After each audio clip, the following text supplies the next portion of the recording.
Married to a Democrat. I have to say that because everybody wants to know. He gets more press than I do, so I always bring it up. About a year ago, when my daughter started kindergarten, she was in all-day kindergarten, I knew that I wanted to get more involved, but I wasn't sure how. And most of my friends are Republican, I mean close friends. I have quite a few who've been involved with the RTC for a long time. And they have been encouraging me for years to get involved. As a matter of fact, they had specifically said, you need to run for something. But my answer was always I didn't have time, and I really didn't because I was in the thick of raising my kids, and my husband has a demanding job. We don't have family in the area, so it was pretty much on my own. So time was a real issue. And in the spring, I finally got up enough guts to call the Brantford Republicans. So I think I sent him a Facebook message or something like that, and I said I'd like to help, you know, in any way I can. A little time passed, and I finally got an email, let's meet. And so I went in. I think I met with Mark and Ray the first time, and Mark's question to me was, well, what do you want to do for us? And I said, well, I'd like to do whatever I can be helpful at. And that was the conversation. And I never got involved actually specifically to run for office, but it's how they were looking, you know, for candidates for things. And he said, well, we'd like you to run for something. So I thought it was going to be RTM or something like that. And they asked me, would I like to be considered for first selectman? And I said, I need a weekend at least to think about it because it's a big decision and I wasn't expecting it. So I went home and I asked my husband, the Democrat, and I said, what do you think? And I remember being kind of worried about what he might say. And he actually is the reason I'm here. I'm actually in this position because his answer made the decision for me. And he said, you're absolutely the right person for that job. And he's like, actually, you were meant to do that. And from there, I made the commitment and decided to get more involved. And I'd have to say, switching my card after all those years was a huge leap of faith. My hand shook a little bit.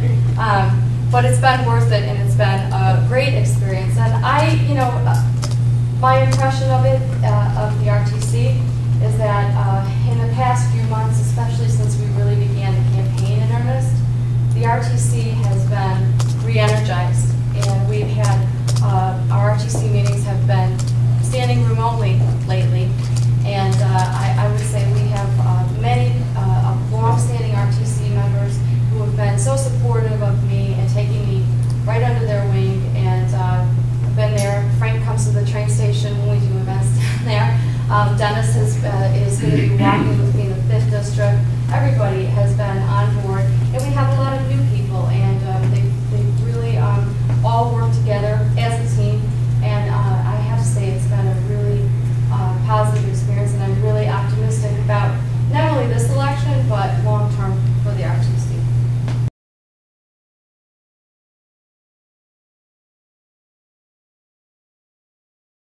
Doesn't have to be Costco. Right, no, I know.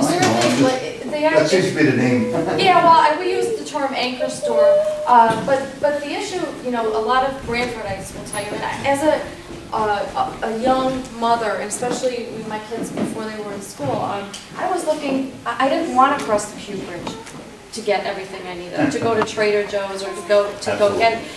So that, and I think for seniors, that's. A lot of seniors tell me they don't, you know, they don't like making that trip to go and get things. So there's that aspect to it, and it's not. I mean, it's about taxes, but it's about convenience. It's about that sort of thing. Well, and like I said, it doesn't have to be Costco, but some kind of anchor store that's going to generate more traffic. And I say traffic, everyone's going to say, oh, yeah, traffic. I mean, customers. No, I know. Customer traffic is going to boost small business in town. And it's just a matter of finding the right one. But the question is, how do we do it? Well, we have an economic development committee in town. But it's not working. We have a very vibrant Brantford Chamber of Commerce. Ed Lazarus is a president of that. They're booming. But the town needs to be working more closely with it to encourage these, partnership.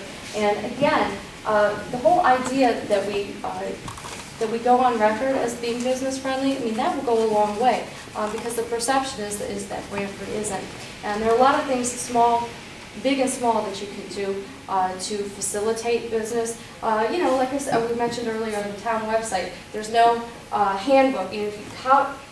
You want to do business in Branford, here's how you do it, and here's how we make it easy. Instead, we tie things up in committees. The process is not transparent. It's not even or equal for every business. There's so much uncertainty is what kills, I think, business and the interest in doing business in this town, because no one can predict exactly. We don't know how long it's going to take to get approvals. You talked about the Dunkin' Donuts. People get discouraged by that, and they don't even try. And that's kind of where we are right now with new businesses. So again, if we put a different face on it, we say we're ready to help you. We work with organizations like the Branford Chamber of Commerce to make it easy. The businesses will come.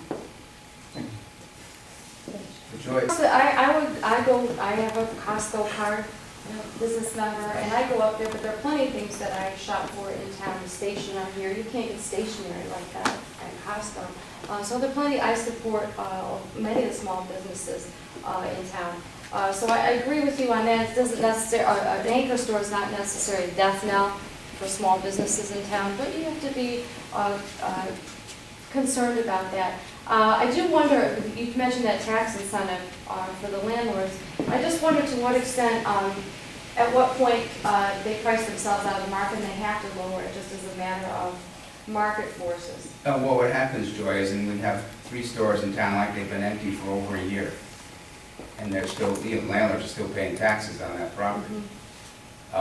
So what happens is that they just stay vacant.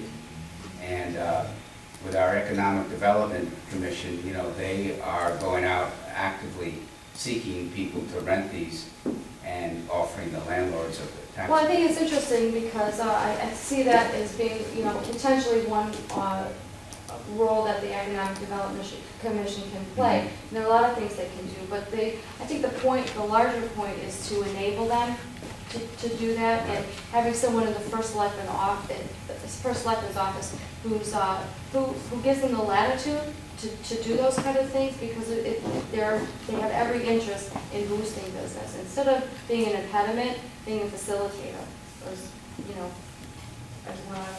In terms of the role of the selectman in that process. Yeah, if you could, you as the first selectman should spearhead that. Another thing that you could do that we're sort of formulating now is getting to regionalization, sharing our expenses for supplies for our schools with Guilford, for instance, sharing our EMS with Guilford, and since we're so close to each other, and those are ways we can cut down on the taxes. Because we in Madison, we pay 93% of the tax base by us property owners. And that's just getting too prohibitive. Well, in Branford, we've had a couple of plans, economic development plans drafted. We paid a lot of money to draft them. And thus far, they've been sitting in a drawer. Some of the action items in those plans were, a 2-year time period. Well, we should have already, this was in 2008, we should not only have implemented those plans, but we should have been not only assessed them, but post-assessment, for some of the shorter term projects. So to me, that's really tragic that we have done all that work, done a lot of the legwork and the research, and there's been no action on them. So that's another, at least in Branford, that's been a real sticking point with me, because some of the ideas, some of the concepts in those plans are things that people are we're still talking about today, and the question is, why has there been so much inertia and no action on those things? So without, we get into the details, but that's another function, I think, of that committee that we could really spearhead here. Do you have any new